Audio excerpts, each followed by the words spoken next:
This clip is brought to you by SaveWithConrad.com.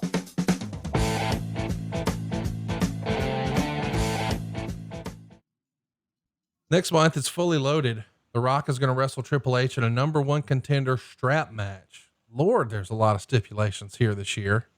Oh yeah, Russo. The winner is going to go to SummerSlam and get a world title match. Ultimately, it's not The Rock.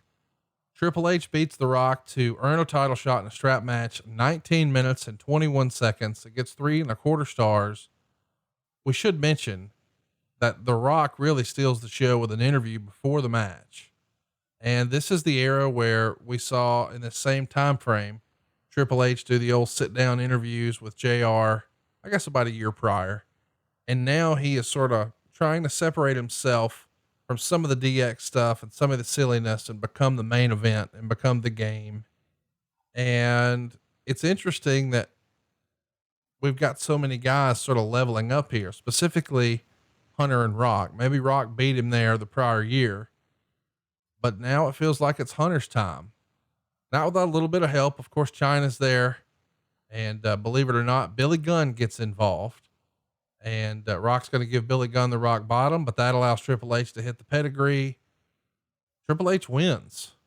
And now Triple H is on to work in the main event for the world title. And the Rock's going to work with Billy Gunn.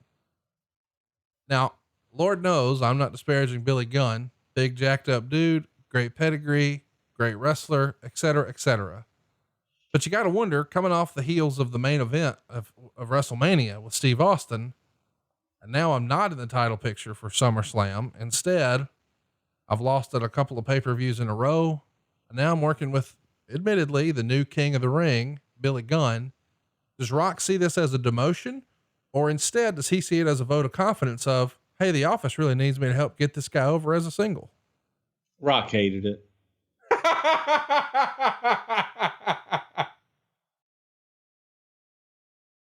There's no other way to explain it. I mean, Rock hated it. Did he see it as a demotion? He saw it as not a demotion, but okay, I'm the guy that has to get this guy over. Right. And not like I'm over, go put me on top. And instead I'm put in the role of trying to get this guy over. And I don't know that Rock really had the confidence in Billy. This was a time where we were looking to get a singles run out of Billy and see what the hell he had. You know, it was away from the tag team with Road Dogg, and he's on his own. Let's see what he can do. And as we've discussed previously and talked about the New Age Outlaws and the ups and downs there, this just didn't work. And I don't know if it was from being a tag team guy that there's a different cardio level for tag team guys. And I say that about a guy who is one of the most in shape, amazing athletes, just natural athlete ever in the business, in Billy Gunn. But I don't know that his pacing and his timing and everything was right for a single run. And that sounds weird, but it wasn't. And it wasn't the same being a single as he was much better with a partner. And by the way, there's nothing wrong with that. I mean, you look at... No, there's not. It's a different lot, man. Yeah. I mean, we could go on and make a big list of guys who are like that, but that's the thing. Like we've talked about this before, Billy Gunn his size is deceptive. Like, I don't think people think about him and Hulk Hogan being the same size, but they are. I think Billy might even be taller and just as jacked. Like, it's hard to poke holes in his presentation as a main eventer, but for whatever reason, it just wasn't clicking. And, well, I mean, The Rock kind of buried him a little bit in promos. And I know he did that to everybody in this era, but it felt especially brutal when he did it to Billy Gunn. Like, this isn't even in my notes. I just remember him having the conversation with quote unquote God, and it's Billy. that whole thing, I mean, everybody's laughing during the promo, but did you think, well, he's fucking dead? No, it was really, okay, here's your opportunity. Now come out of it and go out and deliver. But the audience wasn't ready for him. And I don't know that Billy was ready for the push at that time. I mean, you couldn't really go live. I mean, again, I'm not trying to disparage Billy Gunn. I'm a fan. Nice guy, by the way, too. But I'm just saying, how many people could really go in there and verbally spar back and forth with The Rock? Sure, there's a handful, but that's the end. There's just a handful. So it's not like you could even say, all right, Billy, now you go out there and ether him. Yeah. I mean, that's again a testament to the writing. That's a testament to the delivery, and that's a testament to the talent. Rock had the talent to go out and do that. Whatever was written for him, he would make his own. And yeah, it's not even fair. It's kind of taking a slingshot to a gunfight. So let's talk about SummerSlam 99, where The Rock is going to officially bury Billy Gunn forever. I'm sorry. The Rock wrestles Billy Gunn in a kiss my ass match, or as it was referred to, in some commercials that weren't as liberal as the USA Network, a kiss my backside match. And Billy Gunn comes out with this is directly from the Observer. Billy Gunn comes out with a short, very large woman under a sheet and said when he won, Rock would have to kiss her ass and not his. They brawl some on the outside of the ring. Gunn hits Rock with the ring bell. Gunn counters a rock bottom and uses a neck breaker. Rock winds up with a bloody nose and makes a comeback with a float over DDT. Gunn finally uses his famouser and went to rub Rock's mouth on the woman's ass as she lifted up a fairly short dress and showed these huge panties. And during the match, Lawler and Ross kept speculating what kind of underwear this large, scary woman was wearing. Rock reverses things and shoves Gunn's face in her ass and then hits the rock bottom and the people's elbow for the pin. Quote, reports are that Rock was very upset working with Gunn midway through the match, and this contributed to a somewhat disappointing match. A fact he pretty much made well clear on television the next night. And when he tried to categorize Gunn with Gangrel and even Brooklyn Brawler as wrestlers at the level that he should never be booked with, 2 3/4 stars. My God, what a moment in time. Not only are you not winning, hey, congratulations. You're the king of the ring. So glad we're getting you this big singles push. I know you're a very decorated tag team wrestler, but now you're the man. You're the king of the ring. And we're putting you with a top guy. Hey, look, there's The Rock. And you're the ass man. Well, we're going to get that over. We're going to put you in a kiss my ass match. Oh, by the way, you're losing and we're going to shove your head in this lady's ass. And then tomorrow we're going to compare you to the fucking Brooklyn Brawler. Yeah.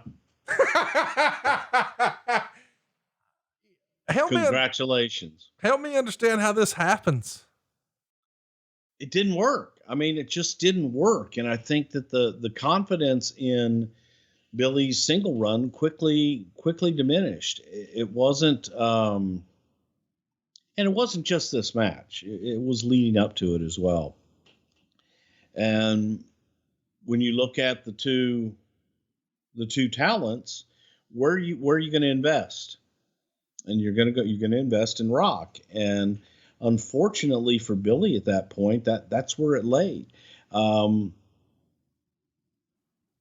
think that was a lot of times a shortcoming of Russo of let's, if you book it, they will come. It just didn't, not everybody, just because you book them in that position should be in that position. And I think for Billy to succeed, that maybe after King of the Ring, he probably should have worked with someone else and built to that. But being put right in with Rock and being put right into that position of not just top guy, but mega top guy, and not being able to run with him,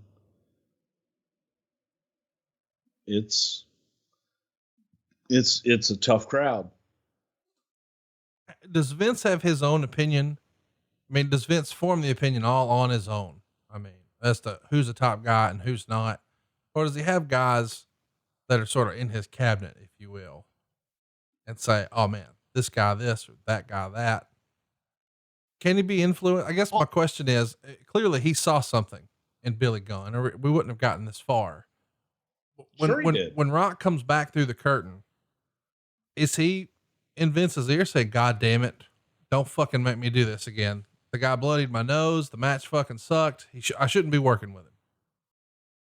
I don't know if he did or not, but I think that anybody that watched it could have seen that. Right. So, Vince is always going to make the final decision. And yes, people are going to give their opinions on it, but a blind man could have seen it. Well, I'm not arguing that, but I guess, I'm not putting all the blame on Billy. I think that, of course not.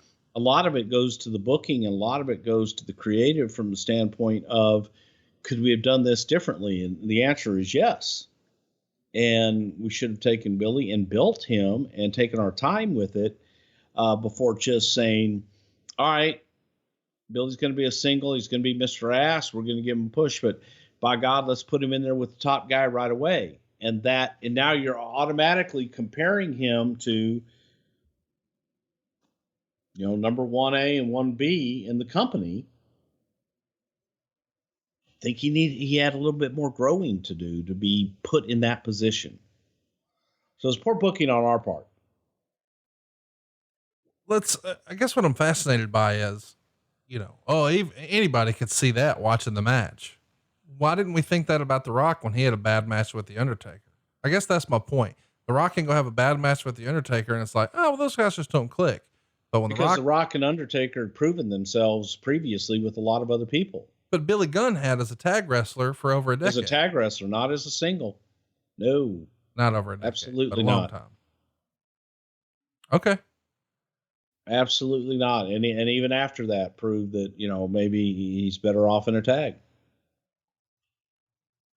Oh man, we got to do another show on this sometime soon. By the way, the next night on Raw, Rock does pin Gangrel. And then during the Mankind Triple H title match, he comes out and does commentary and he's asking, who's booking this crap regarding his recent matches. Triple H winds up hitting The Rock with a chair while Rock is at the commentary table. And then Triple H ends up pinning Mankind to win his first world title. It's a big deal for Triple H. He's the world champ and The Rock's on commentary. So he's at least in the game. Hey, it's Conrad Thompson. Thanks for checking out the podcast here on YouTube. Be sure to hit the subscribe button and the notifications bell so you get a notice anytime we upload some new content. And go save yourself some money right now. If you're in a 30-year loan or you have credit card debt, it's not a matter of if I can save you money. It's a matter of how much. Find out right now for free at SaveWithConrad.com.